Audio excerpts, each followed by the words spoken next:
experience the exclusive Serious Not Serious podcast. Like, get back in line.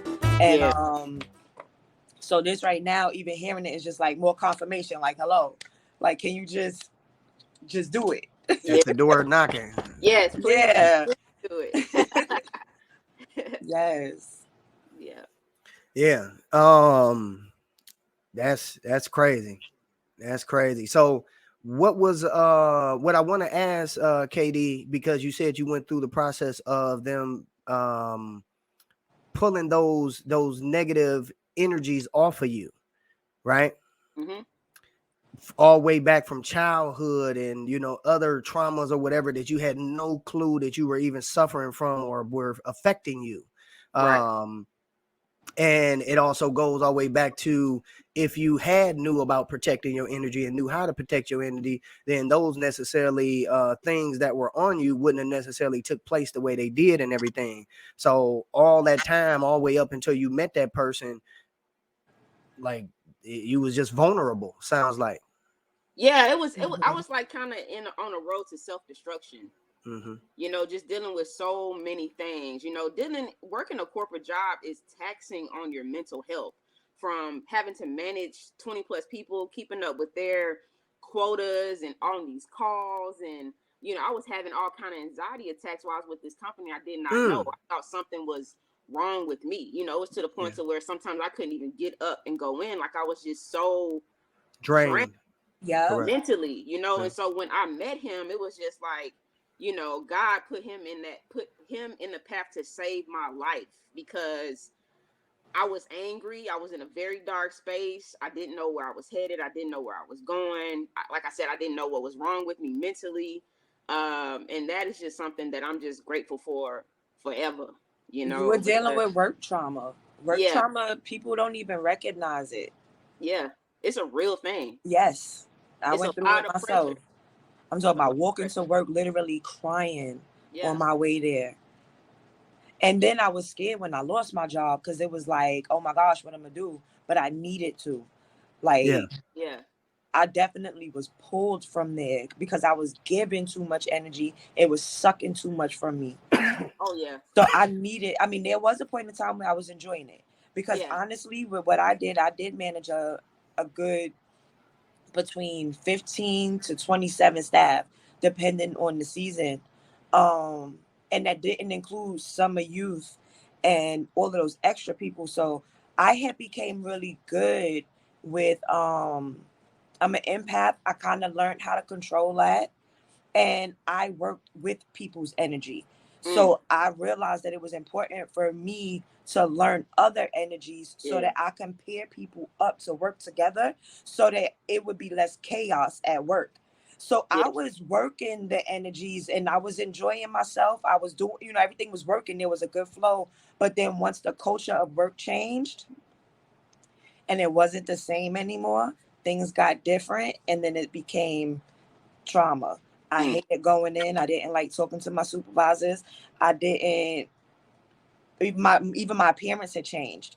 Like, I was getting up and being happy and showing up for work before. Once that trauma hit in from it, I didn't even want to get dressed to go to work. I was throwing on a pair of jeans and a t-shirt. I had a ponytail in my head. So everything started to change. So I knew when things in my life shifted and I lost my job, at first I didn't notice the blessing in it. Now I see the blessing in it. Yes. So now I'm trying to work it. and that's super relatable for me, because the guy that changed my life told me, in a few weeks you're gonna leave here. He was like, you're gonna be stepping right into your calling. It's gonna be scary. You're not gonna know what's gonna happen, but he was just like, trust it. Yes. Trust the process and free yourself from this. Yep. So that's super relatable. And I think it's genius that you knew how to work with energies while at work. Had I known that, I probably would stayed a little bit longer. But I didn't even realize it was a skill until I started to hate the job. Boom. Then I had realized, that's when I started to, because once I didn't like it there anymore, then it was like, but why am I here? Correct. And so because I was in a situation I couldn't just walk away from, I was trying to figure out why I was there. And during that process, when I realized, like, I'm really good with reading people. Yeah. you know, I'm really good with saying, okay, I think you and you should work together. And everybody enjoyed coming to work. That's when everybody enjoyed coming to work. Yeah. When somebody was actually, I was putting my energy into it. Yeah. You know? You were being the energy. It made, yes. That's what one of my staff said. He was like, T, you think people like this organization? We only come here because you're like the sun. We revolve around you. We come in because we like your energy. Correct. And it was like, okay. Yeah. I guess I got something. Yeah, that's what's up. And I also want to touch back on the fact that you said that other people's energy attached itself to you, because that was what was happening with me. From childhood, from my parents and their traumas that they never healed from all these different personalities at work, not knowing how to deal with their own energy, that hopping on me. Yes. You know, just friends and just not knowing, like, people definitely latch their energy on to you, and you have to know how to get it off of you, or know how to protect your energy so it does not penetrate you, you know? Yeah, you wanna it seems as if it seems as if you care about people and cared about people to the extent of helping them, but you didn't know how much they were pulling from you. Like, you didn't know how to kind of like, okay, I'm gonna help you this much or put my energy into you this much. But once it gets to the point where you're draining me, then I know how to cut it off and protect it. Oh yeah. Just not knowing those boundaries back then. Yeah. Correct. You were just pouring your all. Yeah.